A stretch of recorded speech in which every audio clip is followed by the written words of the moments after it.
ዓለም ከአያቶላ አሊ ኻሜኒ መገደል በኋላ በጥፍሩ ቆሞ ኢራን ምን አይነት እርምጃ ልትወስድ ትችላለች ብሎ እየጠበቀ ባለበት ሰዓት ሀገሪቱ በፍጥነት መሪዋን እየተካች ትገኛለች። አዲሱ ተተኪ ናቸው የተባሉት መሪ ደግሞ ከቀደሙት የበለጠ ከረር ያለ አቋም ያላቸው፣ ጸረ አሜሪካዊ ስሜት በላያቸው ላይ ያረበበባቸው ናቸው ተብሏል። ከመደራደር ይልቅ መዋጋትን ሊመርጡ እንደሚችሉም ነው እየተነገረ የሚገኘው። 9 የሚሆኑ በአካባቢዋ የሚገኙ ሀገራትን ያጠቃችው ቴህራን ሚሳኤሎቿን አሻግራ አውሮፓ አድርሳቸዋለች። ቆጵሮስ በጥቃቱ መመታቷን ተከትሎ ብሪታንያ እገባበታለሁ እያለች ትገኛለች። ጦርነቱ መልኩን ቀይሮ ቀጠናዊ ብቻ ሳይሆን ዓለም አቀፋዊ ወደ መሆን እያደላ ይመስላል። የተገደሉት የኢራን ጀነራል መኮንኖች ጉዳይም እያነጋገረ ይገኛል። የጀነራሎቹ ስም ዝርዝር ወጥቷል። ኢራንም ይህንን እያረጋገጠች ትገኛለች። ሰማዕታቴን አስባለሁ ብላለች ሀገረ ቴህራን። በኢራን እየተካሄደ ያለውን ነገር በተመለከተ ከወደ እስራኤል እየተሰሙ ያሉ ጉዳዮች ደግሞ ይበልጥ ትኩረትን ስበዋል። አሜሪካና እስራኤል በኢራን አዲስ መንግስት እንዲመሰረት ጥረት እያደረጉ ሲሆን እስራኤል የምትወስዳቸው እርምጃዎች ደግሞ በኢራን ውስጥ የአድማ ብተና ኃይሎች ላይ ትኩረት እንዳደረጉ እየተነገረ ይገኛል። ይህም የኢራን ሕዝብ ግልብጥ ብሎ ወጥቶ መንግስቱን እንዲጥል መንገድ መጥረግ ነው ተብሏል። ኢራንና እስራኤል አሁንም እየተፋለሙ ይገኛሉ። እስራኤልም የተለያዩ ጥቃቶች እየመጡ እንደሆነ አረጋግጣለች። በእስራኤል ምድር የተለያዩ ሳይረኖች እየጮሁ ነው። ከኢራን ሚሳኤሎች መጥተዋል የሚል ማስጠንቀቂያ ለእስራኤል ዜጎች እየደረሰ ይገኛል። ቀጠናዊ ጦርነቱ መልኩን ቀይሮ አላስፈላጊ ወደሆነ መንገድ ሄዷል የሚሉም አልጠፉም። የተባበሩት መንግስታት ድርጅት ዋና ጸሐፊ አንቶኒዮ ጉቴሬዝ የሩሲያው ፕሬዝዳንት ቭላዲሚር ፑቲንና ቻይና ጉዳዩን እያወገዙ ይገኛሉ። ፑቲንም ከአያቶላህ አሊ ግድያ በኋላ ኢራናውያንን አጽናንተዋል። ጉዳዩ ተቀጣጥሏል፣ የተለያዩ አዳዲስ ነገሮች እየተሰሙ ነው፣ እንደተለመደው ይዘናቸው መጥተናል። ፒያሳ ኔትወርክን ስትከታተሉ ሁሉንም በጥልቀት ታገኛላችሁ። ፒያሳ ኔትወርክን ሰብስክራይብ፣ ላይክ እና ሼር በማድረግ የፈጣን የተአማኒና የጥልቅ ዘገባዎች ቤተሰቡን ስንል በአክብሮት ጋብዘናል። አሁን ወደ ጉዳያችን አለፍን። ኢራን የሀገሪቱን ቁንጮ ካጣች በኋላ ሌሎች ጀነራል መኮንኖችንም እንዳጣች እየተነገረ ይገኛል። የ40 ቀን ሐዘን አውጃ የአያቶላህን መገደል እያሰበች የምትገኘው ኢራን ጀነራሎቿን ማጣቷን በርካቶች እየገለጹ ይገኛሉ። እስራኤልም አሉ የሚባሉ የኢራን ጀነራሎችን ገድያለሁ እያለች ነው። ከተገደሉት መካከል ሜጀር ጀነራል አብዱራሂም ሙሳቪ ይገኙበታል። የሀገሪቱ ጦር ኃይሎች ኤታ ማዦር ሹም መሆናቸው የሚነገርላቸው እኒህ ጀነራል በእስራኤልና አሜሪካ ጥምር ጥቃት መገደላቸው ነው የታወቀው። የኢራን አብዮታዊ ዘብ ዋና አዛዥ የሆኑት ሌተናንት ጀነራል መሐሙድ ፓክፖርም ከተገደሉት ጀነራል መኮንኖች መካከል ይጠቀሳሉ። ሌላም ሰው አታለች ሀገረ ኢራን። አድሚራል አሊ ሻክማኒ ይባላሉ። የአያቶላ አሊ ኻሜኒ የቅርብ አማካሪ እንደነበሩም ይነገራል።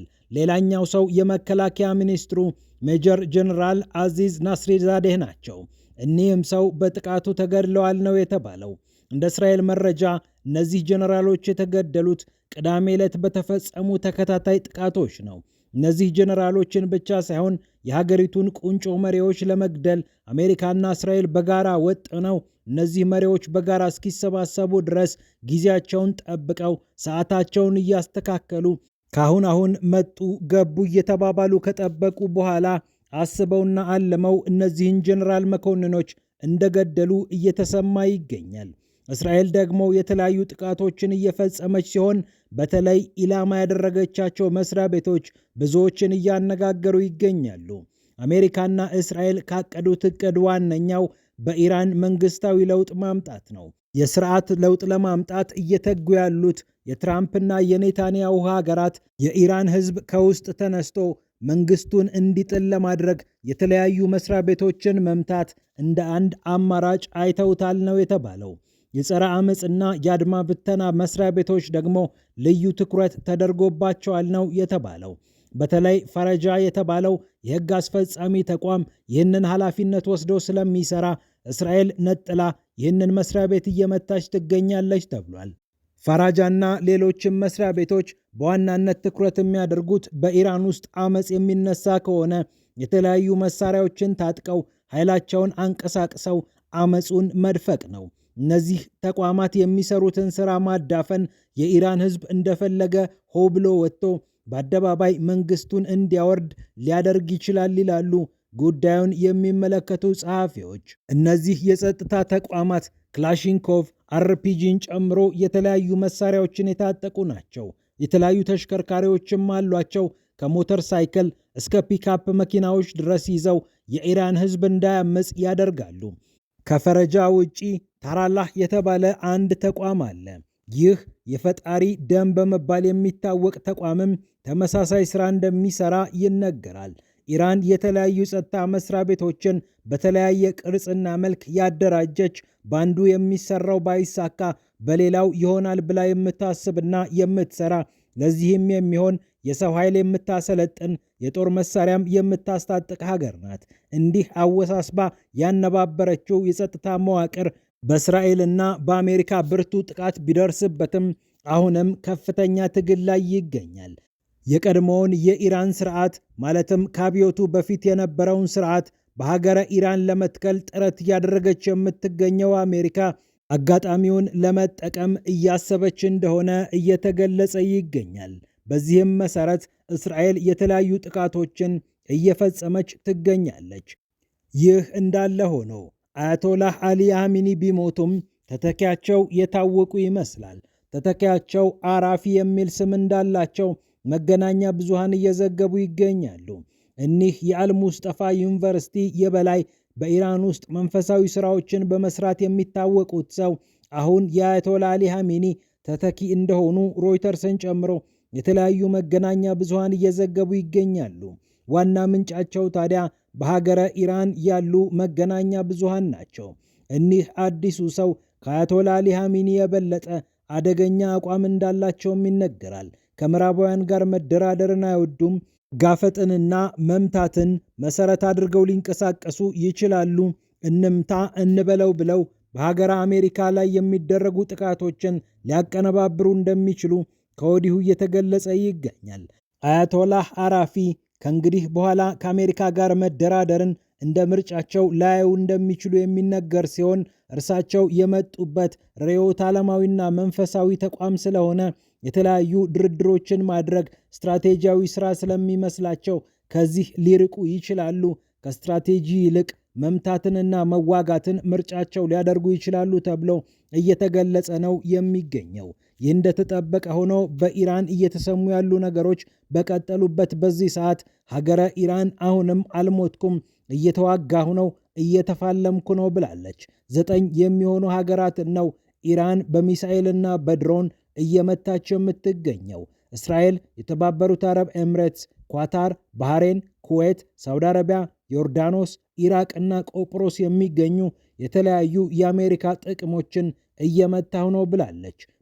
በተለይ ደግሞ ከመካከለኛው ምስራቅ ወጥታ ወደ ቆጵሮስ ኃይሏን ማሰማራቷ እና ሚሳኤል መተኮሷ ብዙዎችን እያነጋገረ ቆይቷል። የእስራኤል ወዳጅ የሆነችው ቆጵሮስ ከብሪታንያ ጋር ልዩ ወታደራዊ ስምምነት እንዳላት ይነገራል።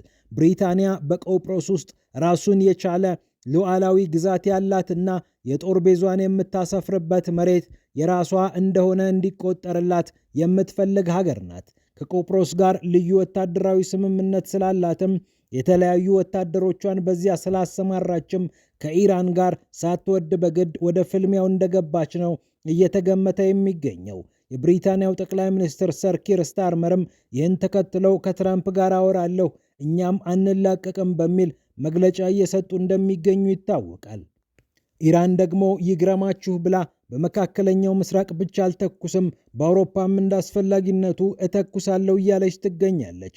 በእርግጥ ከብሪታንያ አካባቢ የሚወጡ ዘገባዎች የኢራን መንግስት እየወደቀ ስለመጣ ወታደራዊ አዛዦች እየተመቱ ሚሳኤል ተኳሾች በራሳቸው ኢላማ መርጠው እዚህም እንምታ እዚያም እናድርገው በሚል ስራቸውን እየሰሩ ነው እያሉ ይገኛሉ የብሪታንያ ሰዎች። እንዲህም ሆኖ ታዲያ ብሪታንያ ወደ ጦርነቱ ሳትወድ በግዷ መግባቱ አልቀረም።